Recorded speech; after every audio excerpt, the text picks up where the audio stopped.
Muito boa noite a todos.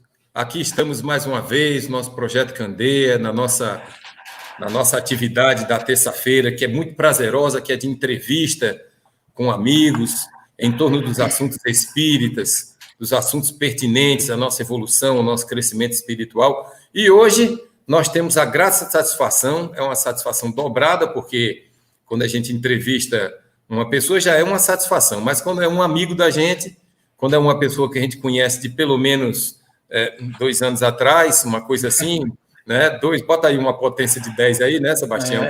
Então, para nós ficamos muito mais felizes, muito mais satisfeitos, muito mais em casa, porque a gente pode explorar com mais tranquilidade, né? Porque, na verdade, o que a gente faz aqui é explorar os convidados da gente, arrancando, extraindo essa matéria-prima de evolução que a gente consegue, né, de todos esses irmãos.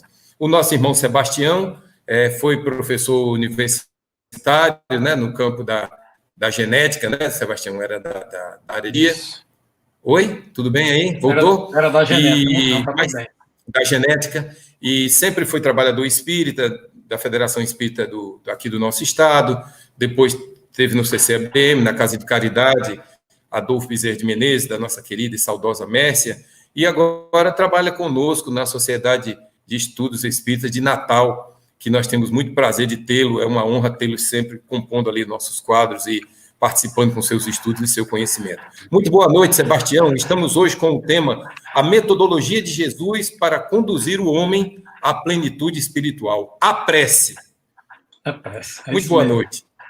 Muito boa noite a você, meu amigo, a todos que estão acompanhando esse trabalho. É uma alegria realmente muito grande participar deste momento com você. Fiquei com uma certa expectativa, apreensivo, né? Vamos ver se consigo fazer alguma coisa. Esse texto, esse trabalho que nós estamos comentando hoje, é a continuação dos dois anteriores que eu fiz, a terceira síntese, que falei sobre o Espiritismo, e também as bases espiritualistas do Espiritismo, como um momento também importante dentro do estudo da doutrina espírita. E esse texto agora que eu estou trazendo sobre a prece, a metodologia de Jesus para a plenitude do homem, o ser espiritual, a fim de que ele possa realmente avançar. Na realidade, a prece ela tem trazido para todos nós, ela tem se constituído para todos nós o principal elemento para o desenvolvimento espiritual.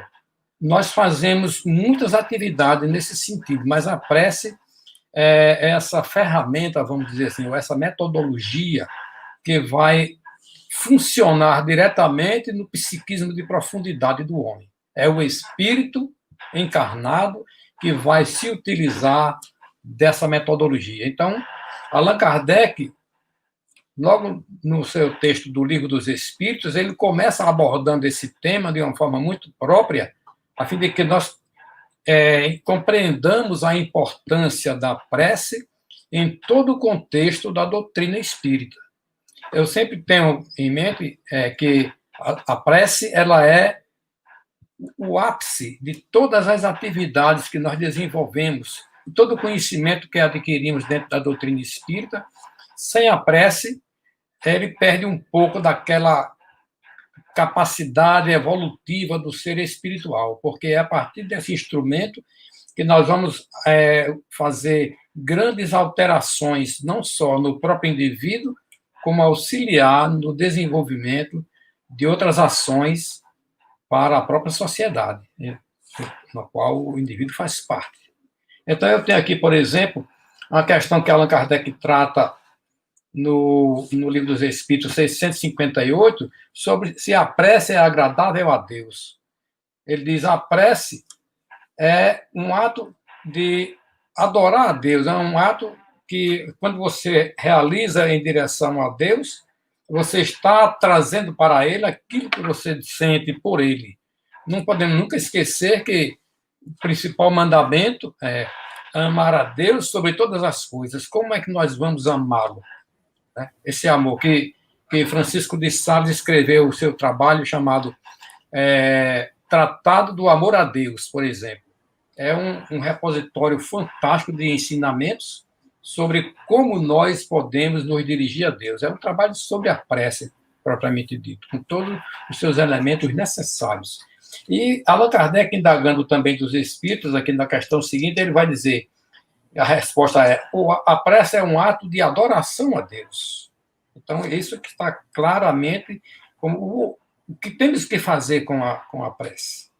Por isso que Jesus, quando nos ensina o Pai Nosso, nós retornaremos a ele ainda, coloca logo na primeira frase, Pai Nosso que estás nos céus, santificado seja o teu nome.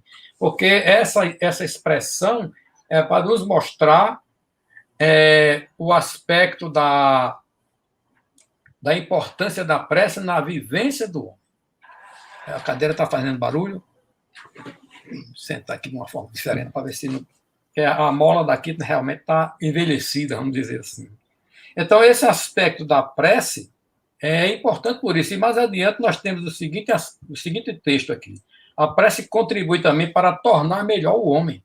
Então, como é que o homem vai se melhorar? Claro que você tem todas as ações de comportamentos a serem corrigidos, de pensamentos a serem observados e também modificados, mas quando você entra no circuito mental da prece, aí você tem a capacidade de realmente fazer a modificação da estrutura interna do ser humano. Existem muitos aspectos que nós ainda vamos explorar aqui nesse trabalho, nesse diálogo nosso aqui sobre a prece. Então, nosso amigo, fique à vontade para fazer qualquer observação. Muito bem, Sebastião. Sebastião, então, pelo que você bem colocou logo na introdução, baseado no Livro dos Espíritos, né, na lei de adoração, que a prece ela é um contato com Deus.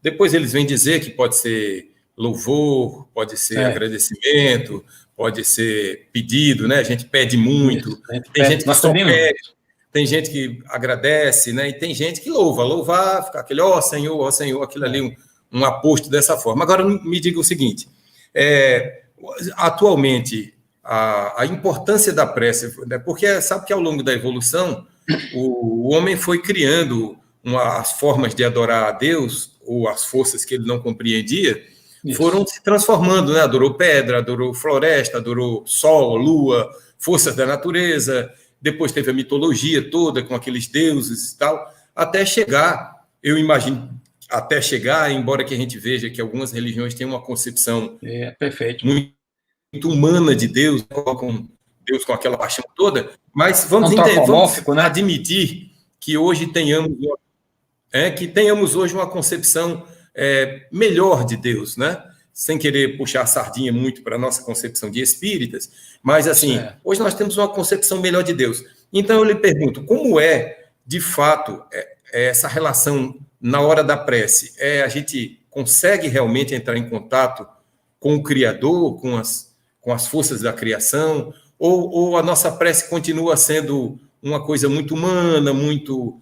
tem qualidade a prece? Assim, tem gente que reza melhor, que reza pior, tem gente que não consegue fazer uma prece muito longa, muito curta. Como é essa manobra toda na realidade, hora da prece? A prece é um contato com o Criador. Allan Kardec vai colocar lá, já no livro do Evangelho segundo o Espiritismo, onde ele diz que a prece é onde nós direcionamos nosso pensamento para Deus. Então, é o nosso diálogo com Deus, a nossa conversa com Ele. O que acontece, porque nós não temos o hábito de orar, ou oramos pouco, ou a qualidade da nossa oração não é boa, digamos assim, por que nós dizemos isso? Porque para nós orarmos conscientemente, equilibradamente, harmonizadamente, precisamos de um certo recolhimento. Embora os Espíritos digam, nós temos que podemos orar em qualquer lugar, como Paulo também afirmou isso. Nós podemos orar em qualquer ambiente, só que você precisa aprender a ter uma introspecção, vamos dizer assim. Um recolhimento íntimo, né, Sebastião? Pode ter o recolhimento íntimo ou num local apropriado, que você não seja perturbado, porque dado que você vai se encontrar com a pessoa mais importante que você quer conhecer, que é Deus, então você não vai de qualquer jeito, você não vai dizer quaisquer palavras. Então, por isso que Jesus já nos ensinou o Pai Nosso como um método claro e direto, com vários ensinamentos naquelas frases, de como nos dirigirmos a Deus e aquilo que precisa ser dito e que pode e deve ser dito. Aí, aqui no próprio Livro dos Espíritos, a indagação acerca de que não adianta nós orarmos a Deus, ele já sabe o que nós precisamos, certo? Ele sabe, mas também sabe que nós temos o livre-arbítrio e que nós podemos modificar muitas das coisas da nossa trajetória espiritual. E por isso é necessário esse amparo, essa orientação. E os seus mensageiros, os benfeitores amigos, é que vêm nos socorrer nesse contato com Deus.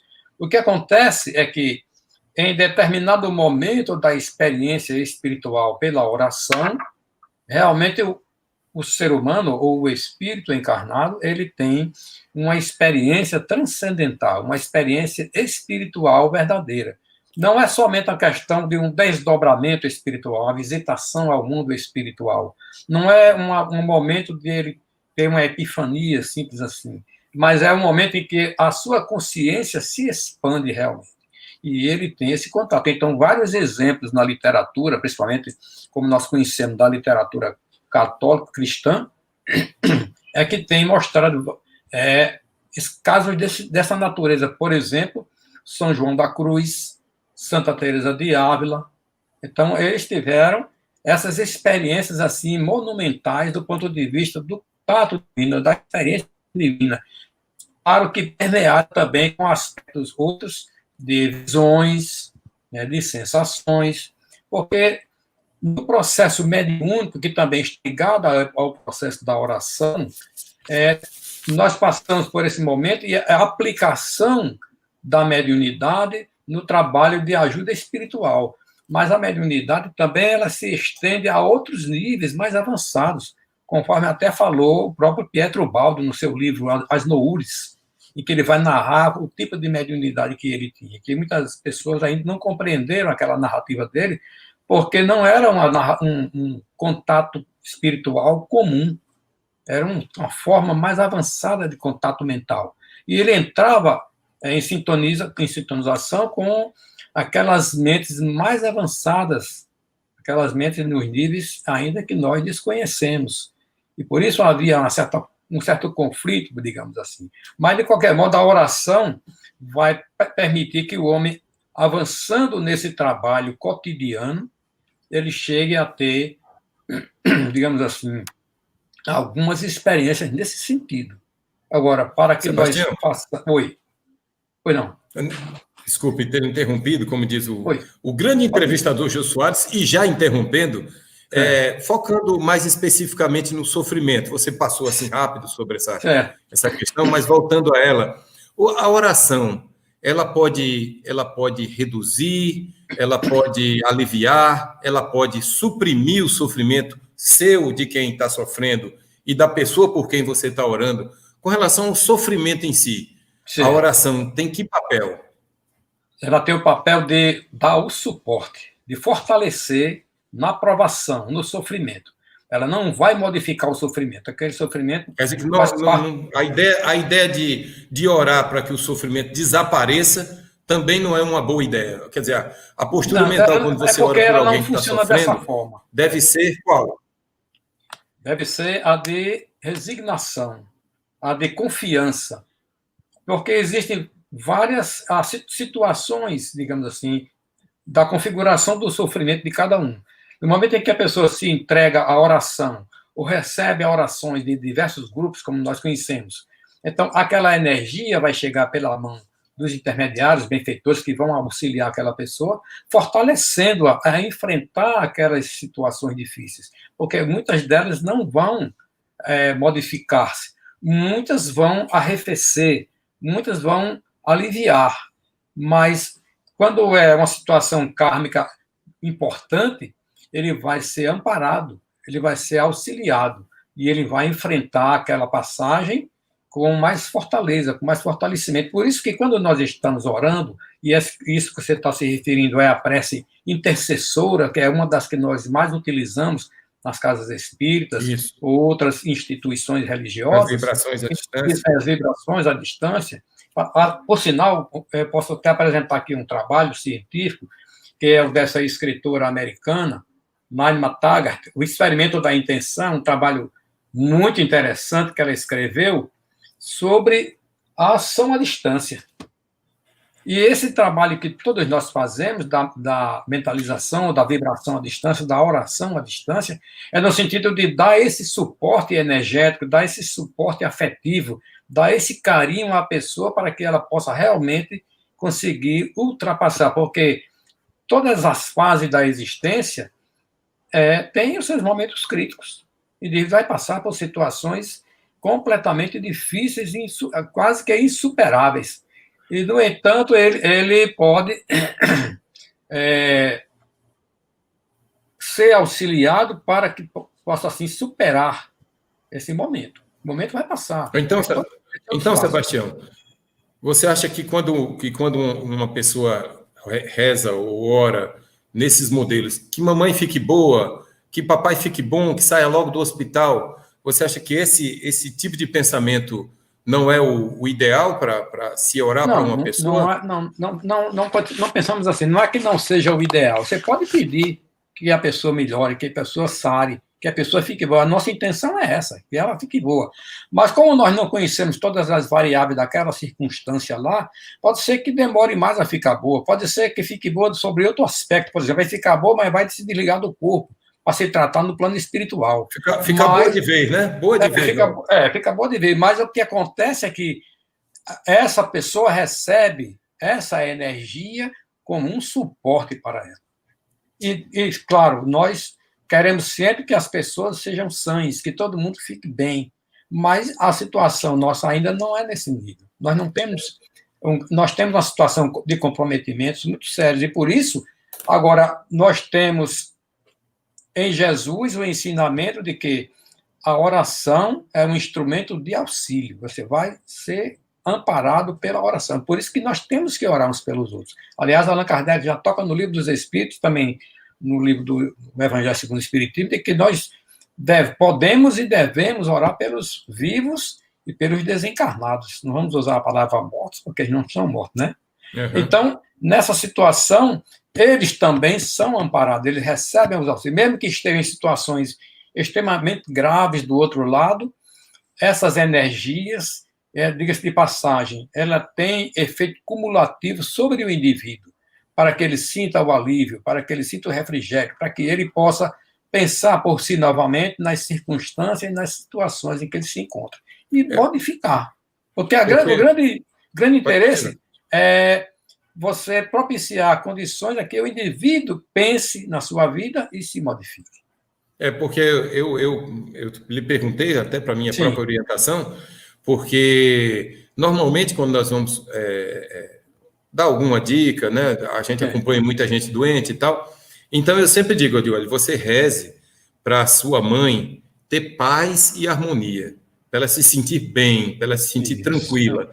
Aí ela diz, mas se eu pedir para a mamãe sair do hospital, está errado? Eu digo, não está errado. Mas acontece que sua mãe pode precisar do hospital. Às vezes nós precisamos da doença. Então, o que a gente... se você não, o remédio que está vindo, uma parte do remédio é o próprio momento em que ela tem que reflexionar. Às vezes a gente não tem tempo nessa vida corrida, né, Sebastião? De parar um pouco, de voltar os olhos para dentro de nós mesmos. Então, um momento no hospital, infelizmente, é um momento importante para você autorrefletir. Então, quer dizer, a gente não quer que a pessoa saia do hospital, não sei que seja isso mesmo a questão. É melhor que a gente peça que ela tenha harmonia, que ela tenha paz, até porque se ela desencarnar, está valendo, né? Continua em paz, em harmonia. Então, quer dizer que não estava tão errada assim a orientação que a gente estava passando. Tinha gente até que ficava meio assim. Não é correto. Mas Hércules, rapaz. E eu quero que saia do hospital logo. Eu digo, rapaz, a gente quer muita coisa. Mas o que a gente tem que pedir mesmo é a harmonia da pessoa, né? Para que ela tenha. Agora, Sebastião, nesses momentos que a gente está vivendo agora de pandemia, que de certa forma avaliam as nossas posturas, as nossas práticas, né? Eu acho que ficou mais declarado que o quanto a gente ora ruim, né? O quanto a gente não tem. A gente precisa de uma. Será que existe além do Pai Nosso, que Jesus, quando foi perguntado a ele como orar, e ele disse o Pai Nosso, será que existe uma técnica de concentração, de expansão, de sintonia? Será que existem umas dicas? Você poderia nos dizer alguma coisa? Existem inúmeros, existem modelos diversos de orações. Inclusive, Allan Kardec, lá no no capítulo da coletânea de prece, ele dá vários modelos. O problema é que nós somos muito intermitentes nas nossas orações. É claro que você, para fazer uma oração a Deus, ou orar a Jesus, pedindo intercessão dele, ou a Maria de Nazaré, ou algum espírito superior, você tem que também estar em condições de fazer isso. Se eu quero interceder em favor de alguém, eu vou dar o quê? O que é que eu tenho para oferecer? É por isso que Jesus disse, nós precisamos primeiro tirar a trave dos nossos olhos para poder ajudar no bargueiro do olho do nosso irmão.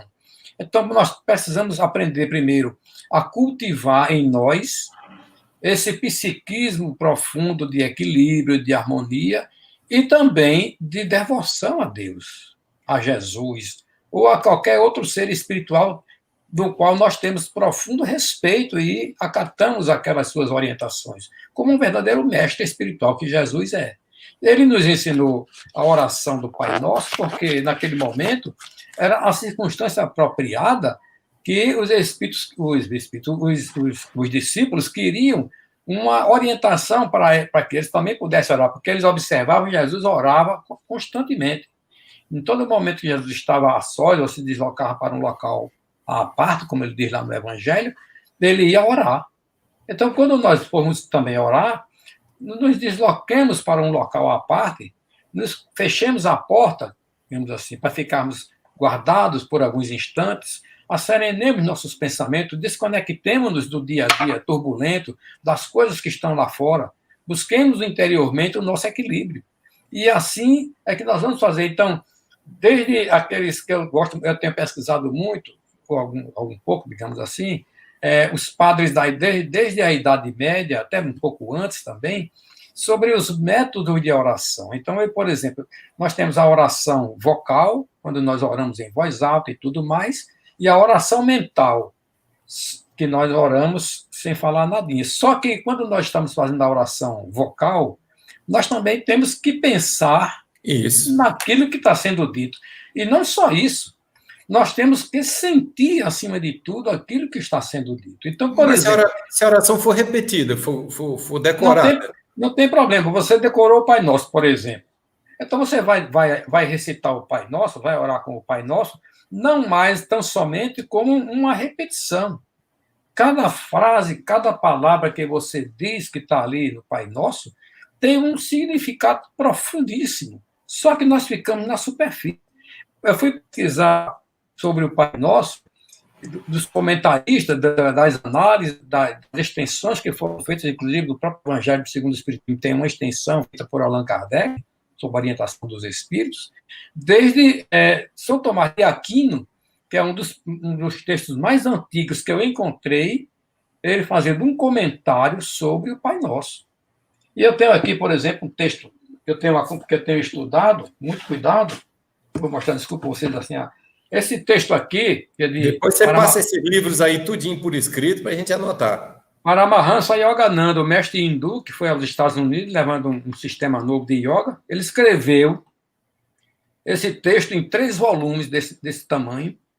A segunda vinda do Cristo, aí diz assim, a ressurreição do Cristo interior. E nesse volume aqui, no volume 1, ele faz um comentário sobre o Pai Nosso, numa ótica diferente da nossa, que é espírita cristã, por exemplo, diferente do católico, ou diferente do protestante, luterano, ou da Assembleia de Deus, qualquer um.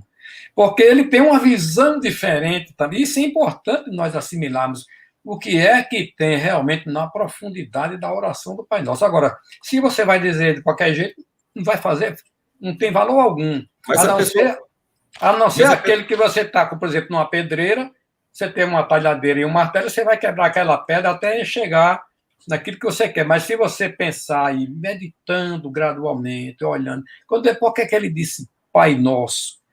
Por que ele disse santificado seja o vosso nome? O que quer dizer essa palavra nome? Porque ele não tem um nome. A primeira pergunta do Livro dos Espíritos, o que é Deus?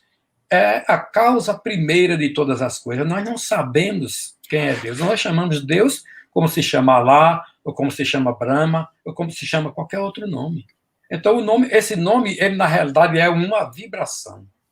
Por isso que os hindus criaram a vibração Om, que é uma vibração do universo, que, segundo eles imaginam, tem essa ressonância do pensamento divino, porque o universo ele é a formação do pensamento divino que gerou tudo isso.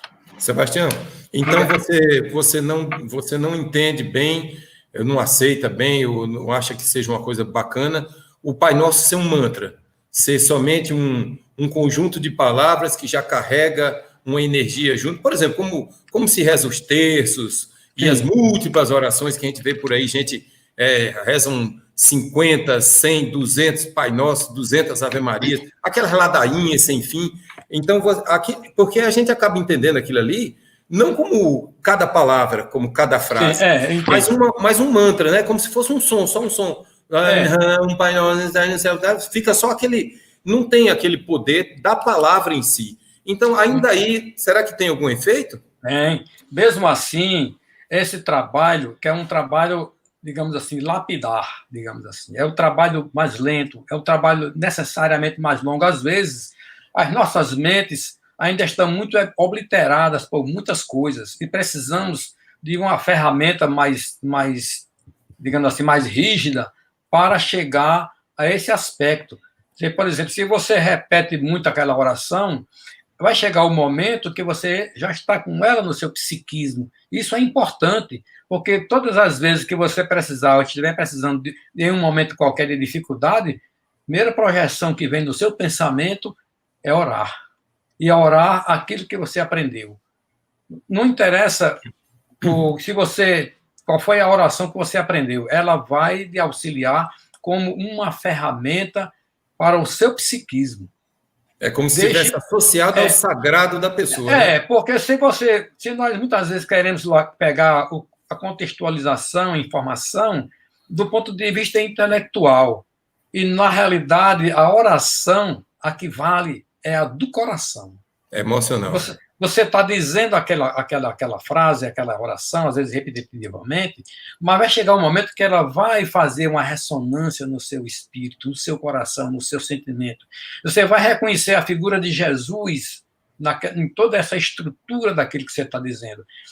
É claro que a questão espiritualidade vai atender a cada população, a cada pessoa, de acordo com as suas próprias características, de acordo com o seu próprio estado mental. E se a pessoa tenha, por enquanto, essa necessidade de fazer, tem que fazer e vai auxiliá-la para vencer muitas barreiras internas, porque o nosso grande problema hoje ainda é vencer essas barreiras impeditivas do nosso desenvolvimento psíquico, da nossa compreensão, até da nossa própria inteligência. E nós temos visto no dia de hoje, então, deflagrar de grandes processos psíquicos danosos, complexos, né? Pessoas sofrendo não só mais fisicamente, mas psiquismo de profundidade eclodindo, traumas, tendências, tudo isso aparecendo porque ela não tem esse respaldo. O papel da religião ao longo dos milênios, digamos assim, era preparar o espírito para o enfrentamento das dificuldades. E ainda vai dependendo de cada pessoa que se associa a essas religiões. Mas também, se você vai, como no caso da doutrina espírita, vai se envolver com o trabalho da espiritualidade superior, com a orientação de que Jesus é o ponto central, é o nosso modelo para seguirmos realizando as modificações. Porque se nós verificarmos ao longo do tempo, muitas pessoas se transformaram ao contato direto com Jesus, outras não estavam ainda amadurecidas espiritualmente para essa transformação. Veja o exemplo de Paulo, veja o exemplo de Francisco de Assis. Então, esses exemplos e outros grandes homens e mulheres que passaram aqui pela Terra, que ao entrar em contato de verdade, entrar em contato interno com essa verdade de Jesus, transformou-se. Mas temos que imaginar também que esse contexto da oração não é um privilégio cristão, ou católico, ou espírita, ou próprio, não. Ele é uma ferramenta, um instrumento de expansão do espírito, seja na Índia, com Krishna, ou com Buda, ou seja, no mundo árabe, com Alá, e assim por diante. Esses seres espirituais que trouxeram a prece como o elemento principal para o contato com Jesus para o contato divino. Porque, na verdade, o papel de Jesus não é nós entrarmos em contato com Jesus, ele realmente é o nosso intermediário, mas ele quer que nós entremos em contato com Deus. Ele quer que nós sejamos uno com ele, assim como ele é uno com o Pai. Sebastião, nos coloque aí mais algumas informações no que diz respeito à respiração. Que ligação teria a uma prece sentida, uma prece que eu imagino que uma prece depois que você termina, você sabe se ela foi uma prece efetiva ou se você não conseguiu se conectar com as forças todas da natureza. Então, eu imagino que a respiração, que é o que está no suprassumo da calma, né, das energias, ela tem uma ligação. Mas antes que você fale, deixa eu só falar uma coisinha aqui. Dos nossos irmãos aqui, o Jaildo, o nosso irmão Gustavo, Henrique, Otávio, a nossa irmã Cecília, nossa querida Renata, nosso querido Sérgio. Esse querido não tem um ciúme, não, é porque uns sai querido, outros não sai, né?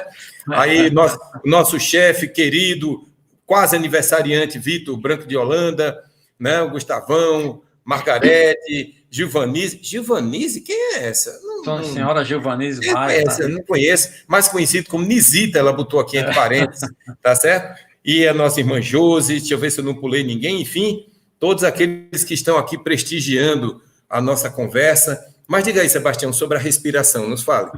É interessante esse caso da respiração, porque nós aprendemos já desde o hinduísmo, né? Com o yoga, com o Patanjali, com o próprio budismo, que a respiração faz parte do nosso sistema psicofísico. Quando nós queremos controlar a respiração, ela se altera. Então, você tem que deixar ela calma. Então, quando há o ensinamento de você acompanha a respiração, então você vai fazer um exercício respiratório, aí tem todo o pranayama, que é o controle da respiração, controle do prana, que é a energia vital que entra pela respiração e é processado, e nós expiramos, e assim vai esse processo. Toda essa atividade de inspiração e expiração. Observação de que, quando você está fazendo esse exercício, você, observando o movimento respiratório, você vai acalmando os seus pensamentos. A sua atenção é focalizada para esse trabalho. Da mesma forma que você pode deixar de lado a respiração e focalizar a sua mente numa outra atividade, num outro objeto. Mas, no caso da respiração, que o próprio budismo ensina diretamente, o próprio sistema yoga ensina diretamente, é para que você, como ele tem a relação psicofísica, quando você consegue acalmar a sua respiração, dar um ritmo suave à sua respiração, todos a sua mentalidade, os seus pensamentos começam também a se estabilizar. Então, yoga, como diz o Patanjali, é a estabilização das ondulações mentais. Então, quando você consegue isso, você passa para um patamar mental avançado. Quando nós estamos orando, isso também acontece. Se você associar a sua oração à respiração, criar um ritmo, você está utilizando uma metodologia, digamos assim, associada com a respiração e a oração. Não há problema algum nisso. Pelo contrário, há um enriquecimento. Da mesma forma como no budismo se usa o mantra Om Mani Padme Hum, que é um mantra belíssimo, que é em tibetano. Então, você vai, depois se encontra a tradução aí na internet, você vai gerar essa reverberação mental em todo o seu ser e você vai se estabilizar. Mas quando nós, por exemplo, estamos orando contritamente, conscientemente, com muita intenção e, como Allan Kardec diz, com muito fervor, com muita concentração, você obtém o mesmo resultado. Porque essas metodologias, elas não visam se sobrepor umas às outras. Pelo contrário, elas se complementam, elas têm o mesmo objetivo, levar o homem ao conhecimento de si mesmo. Porque, na realidade, quando se chega a esse patamar mais elevado da mente, do psiquismo de profundidade, você começa a identificar as suas características verdadeiras. Por isso que, muitas vezes, nós alertamos. Quando nós estivermos fazendo os exercícios espirituais, não se preocupe, porque vão aparecer coisas na sua mente. vão aparecer visões na sua mente. Então, essas estruturas mentais, elas estão surgindo cada vez que você vai se adentrando em cada um desses setores da sua mente. Como diz Santa Teresa de Ávila no seu livro Castelo Interior ou Moradas. E como diz Emmanuel no livro Pensamento e Vida, a nossa mente tem vários departamentos. No Castelo Interior, Moradas, a morada do centro é onde está a divindade interior. E você vai passar por todos esses compartimentos, que são, na realidade, é o histórico que nós armazenamos. E nós, certamente, não vamos, talvez, nos conhecer plenamente numa única encarnação. Precisamos ter consciência disso, mas nós vamos burilar suficientemente para adentrarmos o quanto for possível, e a partir de cada encarnação dessa teremos ganhos enormes do aprendizado, porque, inclusive, através da oração, que é um instrumento de ação espiritual, ação mental, nós vamos poder também auxiliar aqueles que estão na mesma caminhada. Então, a respiração é esse elemento que é colocado para auxiliar no trabalho mental, no trabalho digamos assim, do desenvolvimento do seu psiquismo. Acredito, Sebastião, que a respiração ela seria um primeiro item de acalmar, né? De você. Você não vamos dizer assim que não é uma coisa muito fácil você sair de uma discussão, do seu trabalho e automaticamente começar uma oração e achar que já está devidamente estudando. Então, a respiração ela é um mecanismo bastante favorável. Agora, vamos entrando nesse campo mesmo, Sebastião, porque no livro O Evangelho segundo o Espiritismo, ele trata sobre os mecanismos da prece, né? E lá ele fala da ação do pensamento e tudo. Nosso irmão Gustavo até aproveitou para fazer uma pergunta a respeito. Então, nos diga aí, Sebastião, o pensamento é uma onda mental, mas nós pensamos de muita forma, e nem por isso estamos orando, porque estamos pensando. Então, a onda mental da oração tem alguma diferença da onda mental do pensamento comum? Ela é uma onda magnética, eletromagnética diferente, ela carrega algum conteúdo a mais do que uma onda simples e pura e simplesmente mental, do que a gente pensa normalmente? Sem dúvida nenhuma, ela é completamente diferente, porque quando você está orando, você está projetando uma informação, um sentimento, um desejo, uma vontade. Então, quando você faz isso, a energia que é a condutora, que Allan Kardec fala aqui, que é o fluido universal, que é o condutor desse pensamento. Então, quando você está orando, você está gerando energia mental em abundância. E você está colocando nela as informações que você deseja. E aí você direciona para onde você desejar, para a pessoa que você quer, para a pessoa que você quer auxiliar. Então, ele mostra exatamente que ele diz aqui claramente, a prece é uma evocação mediante a qual o homem entra em contato pelo pensamento, ele entra em comunicação com essa pessoa. Então, essa informação do meu pensamento vai chegar naquela pessoa. Com certeza ela vai chegar. O que é que ela vai fazer com essa informação? Se vai modificá-la, mas ela vai ter essa energia com ela. Se ela não aceitar, se dilui lá mesmo e volta para a fonte de origem. Não há perda. Não há perda nesse processo. Sebastião, mas as estruturas ectoplásmicas, o famoso ectoplasma que muita gente só acreditava que só os médiuns de efeito físico podiam produzir, por causa daquela abundância pelo nariz, pela boca. Durante o momento da prece, nós podemos canalizar bioenergias, energias ectoplásmicas? O que é que acontece é que, pelos experimentos feitos com ectoplasmia, era principalmente no trabalho de materialização. Ali era uma condensação mais ampla, uma condensação maior do ectoplasma. Mas, na realidade, quando, por exemplo, nós estamos aplicando o passe, nós também estamos liberando ectoplasma, só que ele está invisível. Uma grande parte dessa energia magnética que é irradiada por nós carrega consigo grande parte de energia ectoplasmática, porque agora ela está num estado ainda invisível. Allan Kardec diz aqui no item 14 desse capítulo, que eu chamo que é o capítulo que você tem que ler e tem que fazer um tratado sobre ele. É o capítulo 27, pedi e obtereis. Aqui no item 14 ele diz assim: por exercer uma ação magnética, poder-se-ia supor que o seu efeito depende da ação fluídica. A prece exerce uma ação magnética. Daí, para que os benfeitores trouxeram para Gustavo a expressão mentomagnetismo, porque na mente que você está gerando a sua prece, o seu pensamento, vai ser transmitido magneticamente.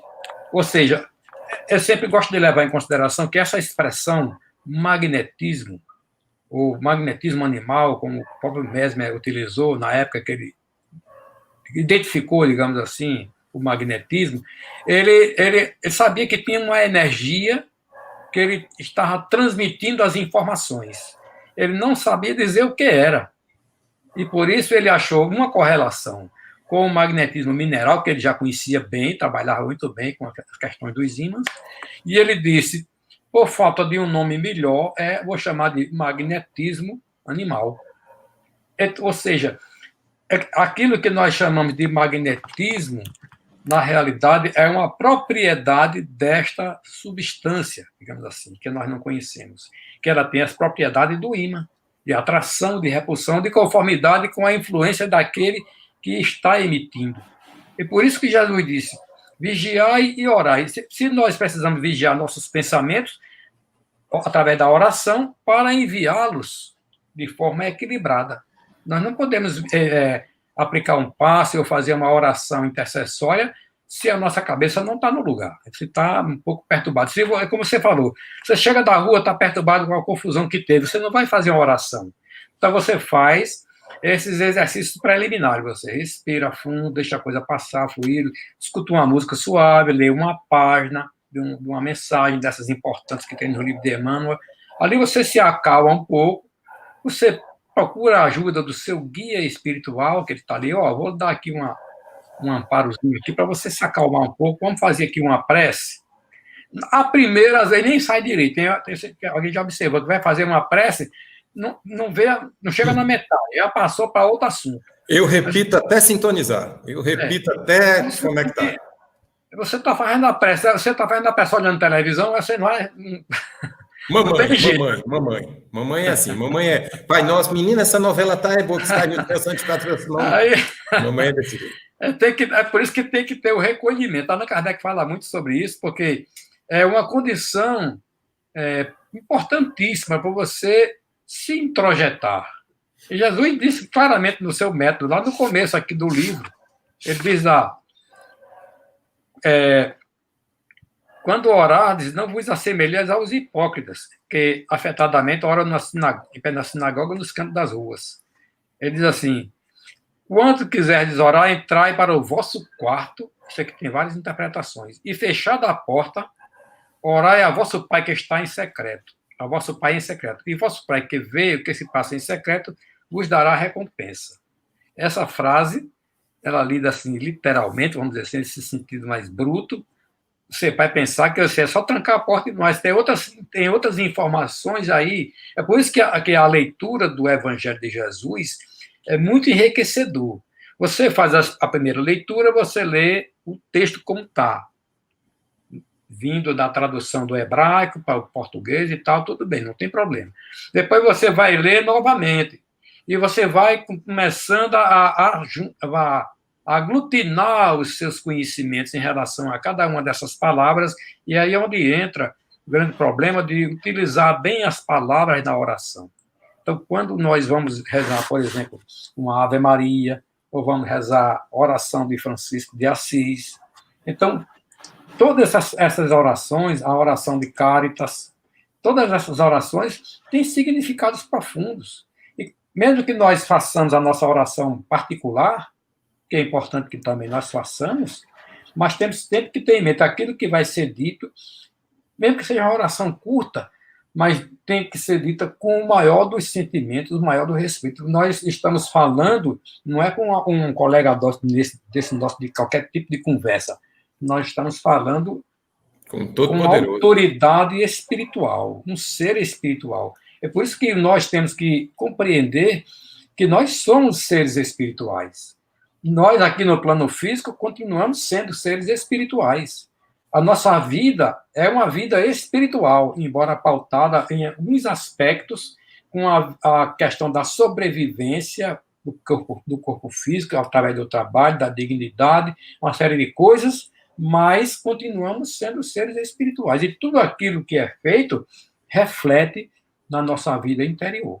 Sebastião. E esse manancial vai ser conduzido quando nós retornarmos. Pois não, a nossa irmã Renata até perguntou aqui se a prece é um recurso de quem tem fé, o ateu, por exemplo, também recorre à oração, e eu aproveito para acrescentar na pergunta que ela fez, né, nessa questão do componente fé, crença, em quem, porque eu acredito que você também deve ter observado que a oração, a capacidade de oração, a atenção com a oração, essa coisa quase científica de ver a oração, que a gente está percebendo que nós não estamos falando de crendice, estamos falando de energias, de coisas. Então, isso é um caminho inevitável da evolução do planeta Terra. E você sabe muito bem que, do jeito que nós, espíritas, sem querer puxar a sardinha e sem querer nos colocar em planos que nós não somos superiores, nada, mas nós ainda estamos engatinhando na percepção da prece, no entendimento da prece, no aproveitamento da prece. Imagine o povão, imagine a situação das demais pessoas nas outras religiões e nos entendimentos dele. Então, ela colocou a questão de ter ou não ter fé, mas você não acha que a oração, ela está, vamos dizer assim, ela está revelando o quão atrasado nós estamos aqui na humanidade? Você não acha isso, não? Que independentemente de como a gente esteja vendo, se a gente está esperando que a oração seja um caminho, por assim dizer, quase que inevitável, porque ninguém, como Jesus dizia, ninguém vai ao Pai assim, sem uma conexão, sem uma, né?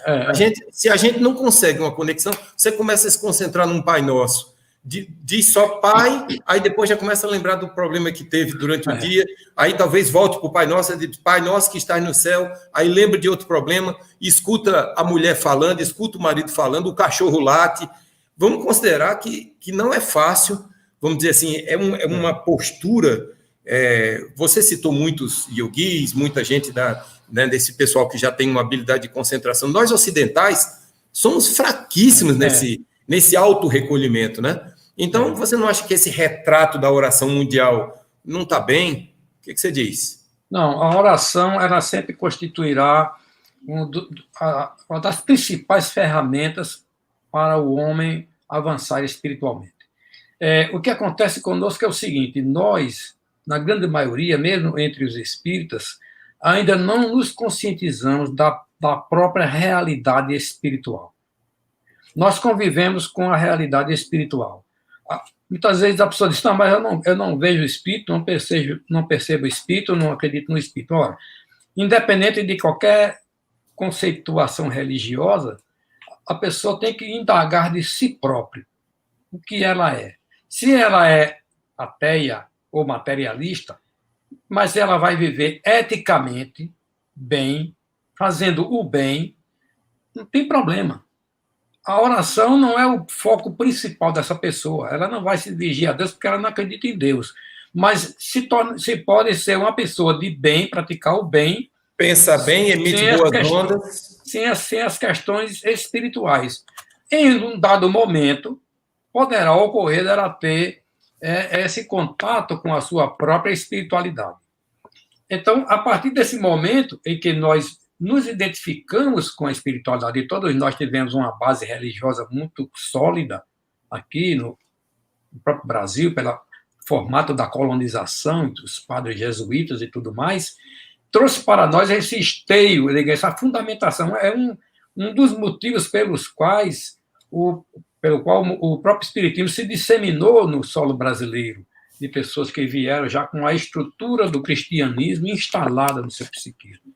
Agora, nós precisamos realmente compreender que na hora que você entende-se, que você aceita, que você compreende, tem as experiências próprias espirituais, como Allan Kardec fala no Livro dos Médiuns, façam suas experiências mediúnicas para você realmente saber que você é um espírito.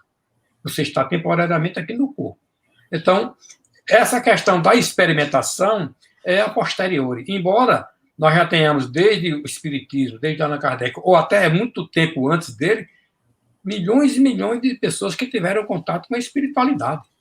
Está aí exatamente essas bases espiritualistas nos mostrando os contatos que eram tidos na antiga Mesopotâmia, entre os caldeus, entre os hindus, e assim por diante, pelos egípcios.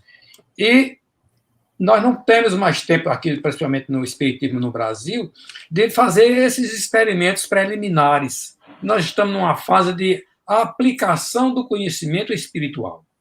Eu vou lhe mostrar aqui um livro de um psiquiatra, Dr. Larry Dossey, que eu acompanho o trabalho dele há muitos anos. Ele tem vários livros já traduzidos no Brasil. Ele trata nesses livros de todo tipo de experimentação que você possa imaginar que já foi feito sobre a oração. Com monge budista, com pessoas orando o Pai Nosso, fazendo o rosário, isso e aquilo. E todos chegam sempre à mesma conclusão.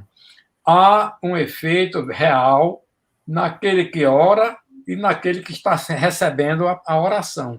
Seja com efeito placebo, seja sem efeito placebo, do jeito que for.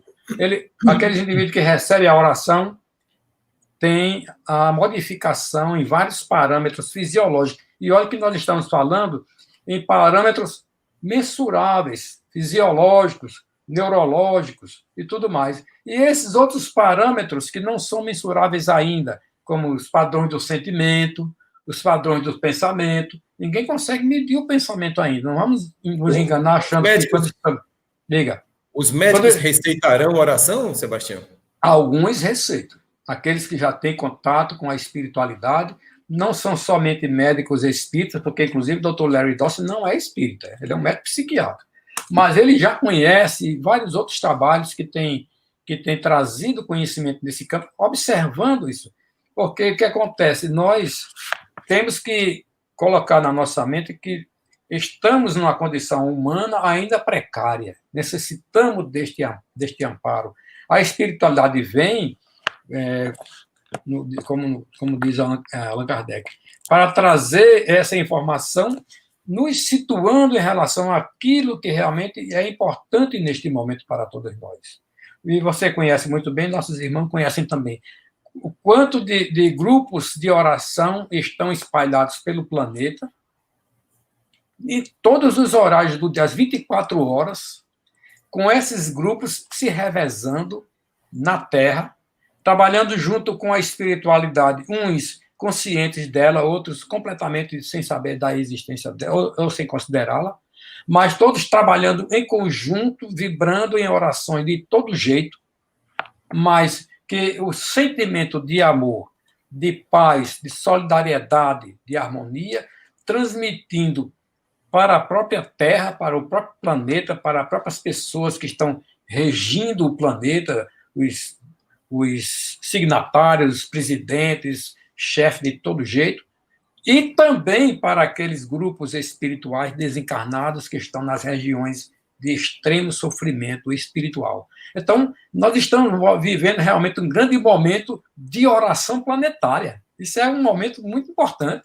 Nunca houve um movimento tão grande. E esse caminho da internet que nós estamos vivendo agora, ele tem expandido essas possibilidades.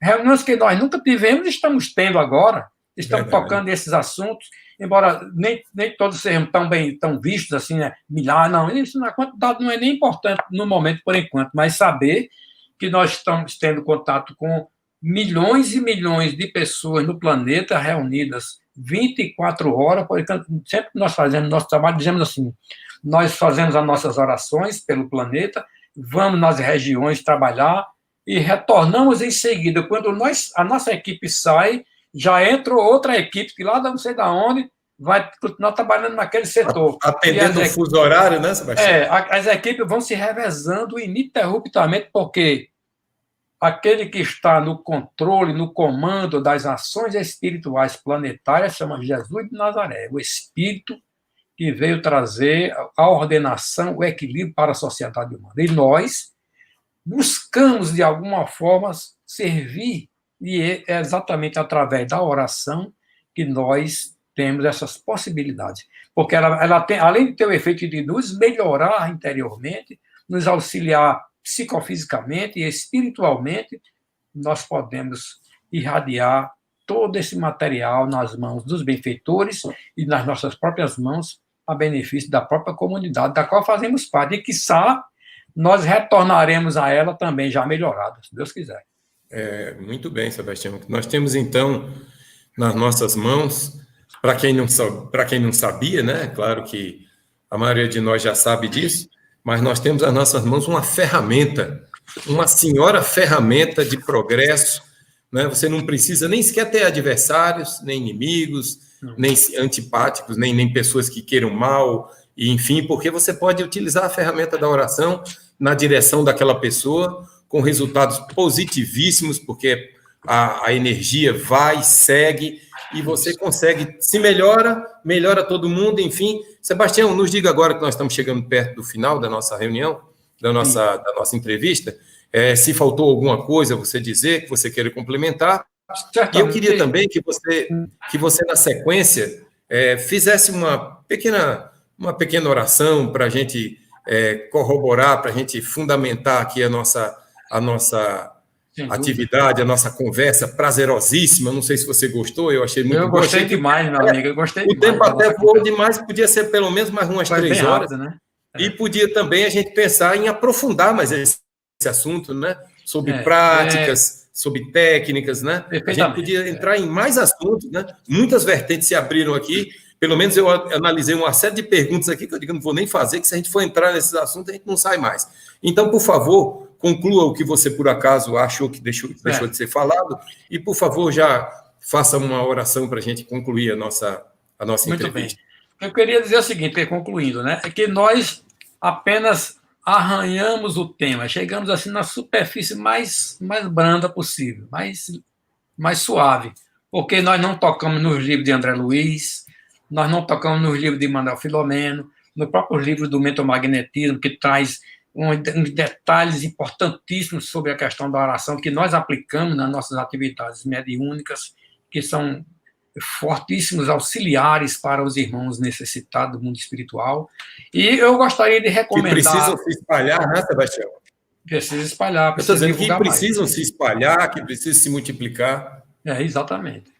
Eu gostaria de apresentar um livro desconhecido da maioria, né? Aqui, ó. O Evangelho segundo o Espiritismo. Esse livro aqui, para mim, é o ápice da pirâmide, vamos dizer assim. Se você pegar os 5 livros, o livro dos Espíritos, o livro dos Médios, o livro Céu e Inferno e o livro A Gênese, como fazendo parte da base, e no ápice está o Evangelho segundo o Espiritismo, que é onde vai haver... Porque esses outros livros, não é que eles não mereçam destaque, eles trazem para a gente a fundamentação, a informação, toda a estruturação da doutrina espírita. Mas o Evangelho segundo o Espiritismo é o ápice porque ele vai trazer a modificação interna do homem. E que aqui nesse capítulo da prece é onde nós vamos verificar ele colocando Jesus como modelo e guia e aplicando a oração como o método principal da transformação do homem. O homem se transformará pelo pensamento. Pela transformação mental, ele transforma o seu pensamento. Pela transformação do seu pensamento, do seu comportamento, a sociedade se transforma. Então, cada um de nós é o transformador da própria sociedade a partir de si próprio. Nós vamos fazer a nossa oração, que muitas vezes eu chamo de vibração, todos já conhecem essa oração que às vezes eu vou fazer mais curta, devido a questões do tempo, muita gente já vai saindo por causa da hora e tudo mais, mas vamos fazer então, vamos nos recolher por alguns instantes,